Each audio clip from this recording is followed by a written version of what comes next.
Hi, I'm Maud. I've always been good at understanding people, which is probably why I became a psychologist. I had my own practice and spent most of my time helping others with their problems. It's funny when I think about what happened to me later. As I was nearing my late 41s, something unexpected happened. I realized I wanted to start a family. It's strange how those feelings sneak up on you. My best friend, Sydney, must have noticed how I was feeling. One day, while we were having coffee, she suggested setting me up with her second cousin. "Come on, Maud," she said. He's a great guy, smart, funny, and has a good job. What do you have to lose? I stirred my latte, feeling unsure. I don't know, Sydney. Blind dates aren't really my thing. She rolled her eyes. It's not a blind date if I show you his picture first. Plus, you can talk online before meeting in person. It's the perfect setup. That's how I ended up sending Mark a friend request on social media. To my surprise, we clicked right away. Mark was 41, just a year older than me, and he seemed truly interested in what I had to say. Our conversations were easy and natural, without any awkward moments.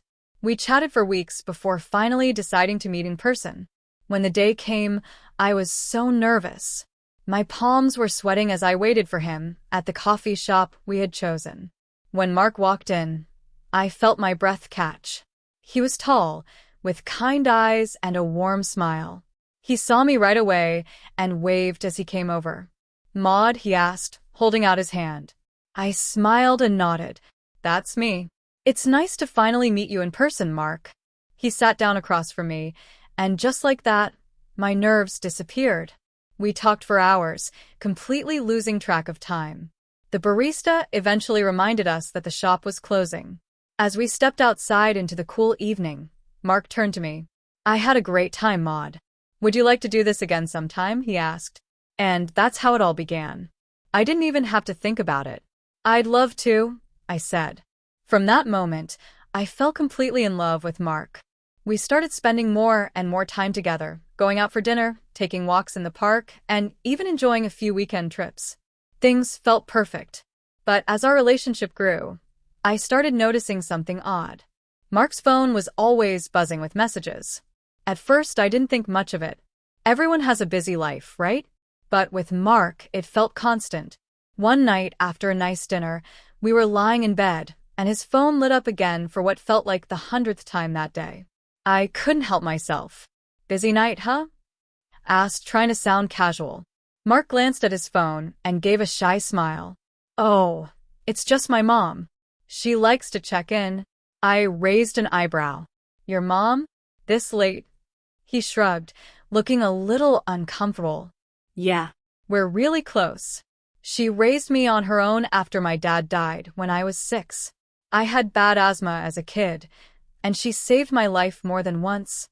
As Mark shared stories about his childhood, it became clear that his mom wasn't just devoted, she was his whole world. "Sounds like you two have a special bond," I said carefully. Mark nodded enthusiastically. "We do. I owe her everything." As a psychologist, I couldn't help but feel a small warning in the back of my mind. Their relationship seemed unusually close, maybe even too dependent. But I pushed those thoughts aside. I wasn't his therapist, I was his girlfriend. It wasn't my place to overthink it. Weeks turned into months, and soon we had been dating for almost a year. Mark was sweet and attentive, and our relationship felt strong. But I couldn't fully shake that uneasy feeling about his connection with his mom.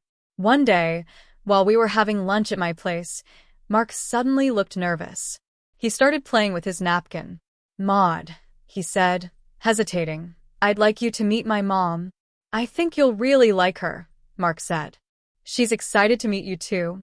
The next weekend, I found myself standing outside a big 3-story house, my palms sweaty. Mark squeezed my hand to calm me as he rang the doorbell.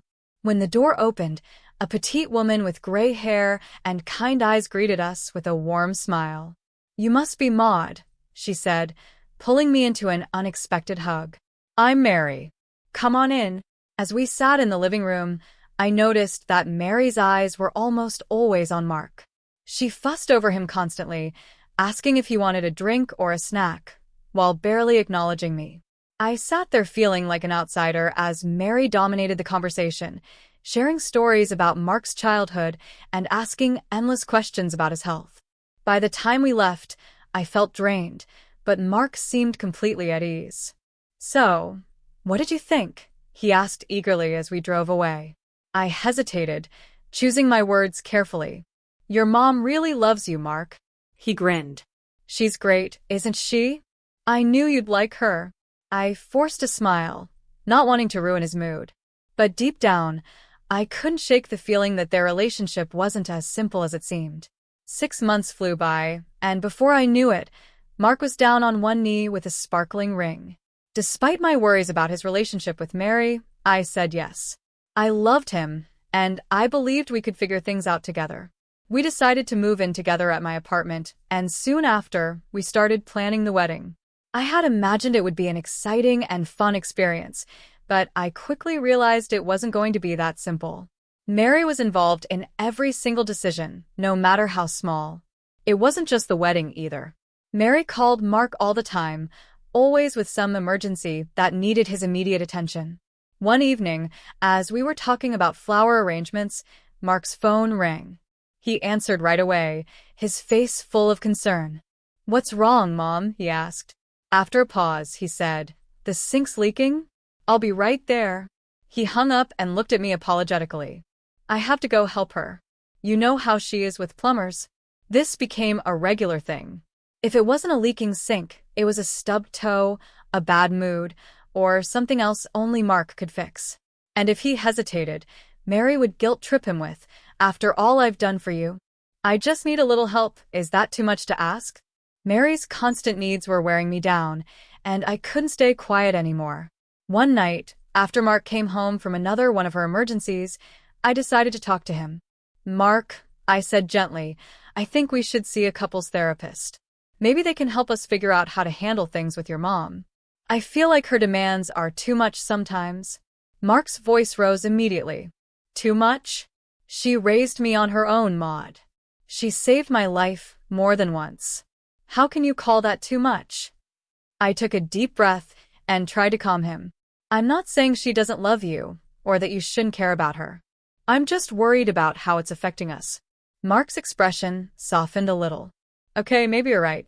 But can we wait until after the wedding? We're so busy right now, and I don't want to add more stress." I knew I should have insisted on dealing with it before we got married, but I was exhausted from this ongoing struggle with Mary. Against my better judgment, I agreed. The next few weeks were a blur of wedding planning, cake tastings, dress fittings, and endless phone calls with Mary. Before I knew it, the wedding was just a few days away. Despite all the stress, I was excited. My friends had planned a bachelorette party, and I couldn't wait for a fun night without any talk about the wedding or Mary. We went to our favorite bar, and for the first time in months, I felt free. We laughed, danced, and had a great time. It was such a relief to finally relax without worrying about Mary or the wedding. But then my phone rang. I saw Mark's name on the screen, and his voice was tight with panic. "Maud, Mom's in the hospital. Her blood pressure spiked. I'm heading there now." My heart sank. I quickly explained to my friends what was happening and called a taxi. The ride to the hospital felt endless as my mind raced through every worst-case scenario. When I finally got to the hospital, Mary saw me and immediately let out a dramatic moan. "Oh, it's you," she said, covering her face with her hands. "My blood pressure. It's her fault. All this wedding stress." I froze, completely shocked. "Mary," I started to say, but she peeked through her fingers and glared at me. "I can't handle this right now." My poor heart. Mark looked at me with an apologetic but serious expression. "Maud, could you wait outside for a bit?" he asked gently. Stunned, I nodded and walked out, sinking into a chair in the hallway. I sat there for what felt like hours, watching nurses and doctors rush by. Finally, I decided I needed answers and walked over to the nurse's station. Trying to keep my tone professional, I said to the doctor nearby, "Excuse me, I'm Maud, Mary Johnson's future daughter-in-law. Can you tell me about her condition?" The doctor looked up, calm and composed. "Mrs. Johnson's blood pressure is high, but it's not dangerously so. We're keeping an eye on her, but there's no immediate reason to worry. I let out a breath of relief and thought about my next words. Doctor, I'm a psychologist, and I'm concerned that Mrs. Johnson might have some mental health issues. Has anyone looked into that? The doctor raised an eyebrow, looking a bit surprised. That's an interesting observation. We haven't done a mental health evaluation, but based on what you've said, it might be worth considering. I'll make a note to refer her for an assessment. I nodded, grateful for his understanding. Thank you, doctor. I appreciate your help. I went back to my seat in the hallway and waited, hoping Mark would come out soon. But as more time passed, it became clear he wasn't coming out anytime soon. Feeling defeated, I sent him a text, heading home. Call me when you can. I called a taxi and returned to our apartment. My phone buzzed with messages from my friends asking what had happened. I quickly replied, apologizing and telling them to enjoy the rest of the night without me. It was well past midnight when I heard the key turn in the door. Mark walked in, looking completely exhausted. Hey, he said softly. You're still up. I sat up, trying to hide my frustration. How's your mom? I asked. Mark sighed and sank into the armchair across from me. She's okay. They're keeping her overnight for observation. I stayed with her until she finally fell asleep. She was so upset, Maud. She kept begging me not to leave her alone. I couldn't hold back anymore. Mark, do you really think that's all there is to this? Don't you see what's happening? I asked. He looked at me, his eyes heavy with exhaustion. Maud, please not tonight. Can we just go to bed? I'm really tired. I wanted to argue, to make him understand, but seeing how worn out he was, I knew it wasn't the right time. I nodded, swallowing my frustration. The big day finally arrived. Just before the ceremony, Mark pulled me aside, taking a deep breath. Look, I know things have been tough with Mom lately, but I've made some arrangements to keep her happy today. I just need you to go along with it, please. My heart sank. What kind of arrangements? Mark quickly explained. Mary had a special menu prepared because she claimed to have allergies, which I knew weren't real. She would sit next to him at the head table, not with the other parents. The DJ had a list of her favorite songs to play. Then Mark hesitated before adding, she also wants to make a speech. I closed my eyes, counting to 10 in my head before finally saying, okay. For you. For us. Mark kissed me, clearly relieved. I forced a smile and returned to my bridesmaids, pushing my feelings aside. The ceremony itself was beautiful. As I walked down the aisle and saw Mark's face light up, a wave of love washed over me, pushing aside all my doubts. For that moment, it felt like it was just the two of us. The reception, though, was exactly what Mark had warned me about. Mary was front and center at our table, constantly telling stories about Mark's childhood. She barely acknowledged I was there, except to occasionally pat my hand in a patronizing way. When it was time for the speeches, I braced myself. I watched in disbelief as Mary stumbled up to the microphone, holding a glass of wine. My dear friends and family, she began, her voice shaky. We're here to celebrate my only son's wedding day. She went on, talking about Mark's childhood, his achievements, and all the sacrifices she had made for him. I was mentioned only once, and even then it was a quick afterthought. Finally, as she finished her speech, Mary raised her glass. To my son and his wife, may they be as happy as Mark and I have always been. I drained my champagne in one gulp. The rest of the night passed in a blur. We danced, laughed, and cut the cake, but Mary was always there, hovering, inserting herself into every moment. The wedding was over, but nothing changed. In the weeks and months that followed, Mary called every day, sometimes more than once. There was always a new crisis or a reason she needed Mark's attention immediately. One day, as Mark grabbed his keys to rush out the door, I couldn't hold back anymore. Mark, we need to talk about this, I said firmly. It's not healthy for any of us. He sighed, running his hand through his hair. I know. You're right. We should see someone, a therapist like you suggested. Let's look into it this weekend. But when the weekend came, there was always an excuse. Mary needed help with her groceries, the lawn had to be mowed, or her cat needed to go to the vet. Week after week, it was the same thing. Empty promises and endless delays. Months into our marriage, I was at my breaking point.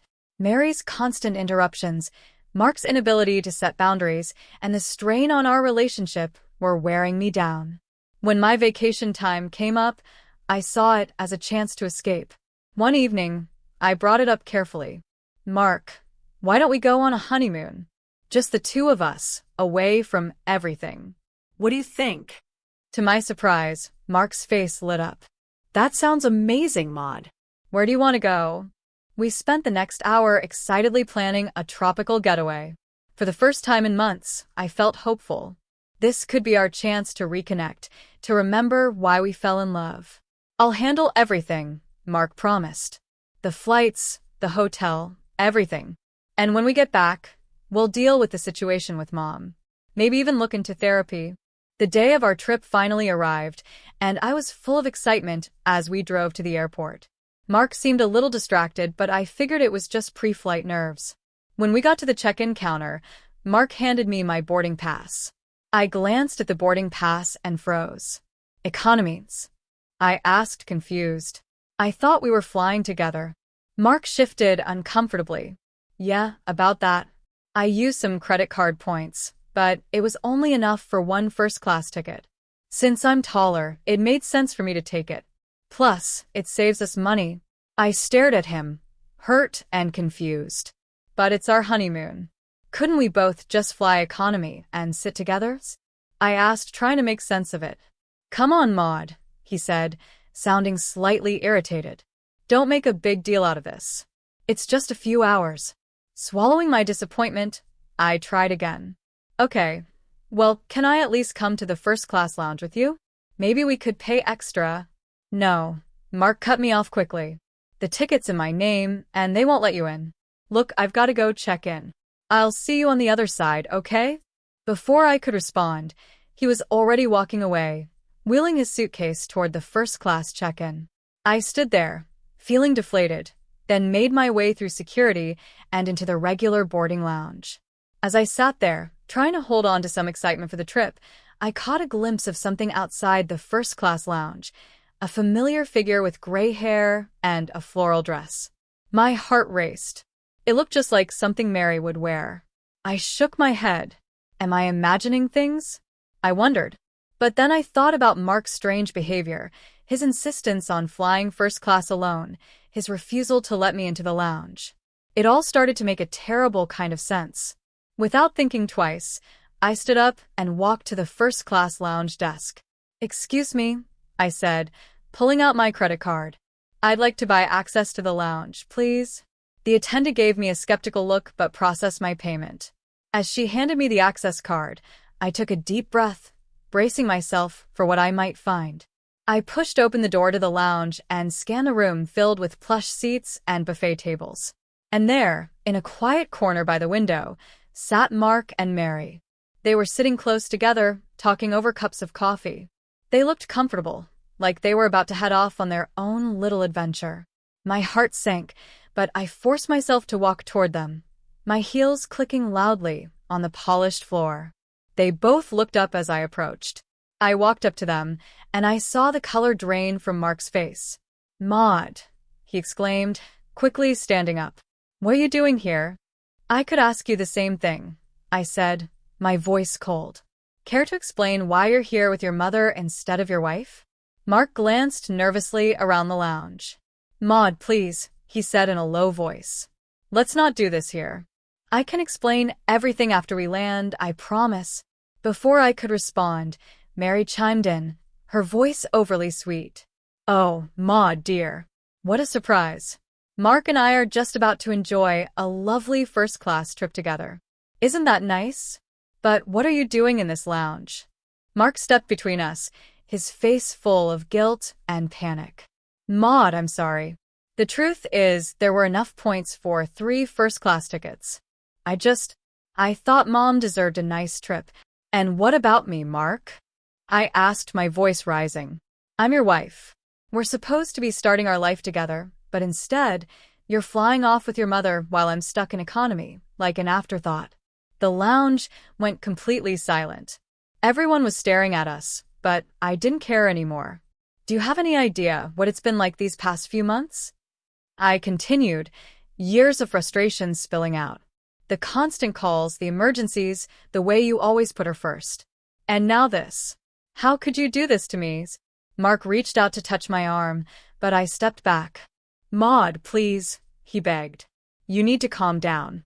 We can talk once we're on vacation. We'll have time to figure things out, to get closer. We can fix this, I promise. I stared at him, suddenly feeling very calm, but incredibly tired. Fix this? I said quietly. Mark, there's nothing left to fix.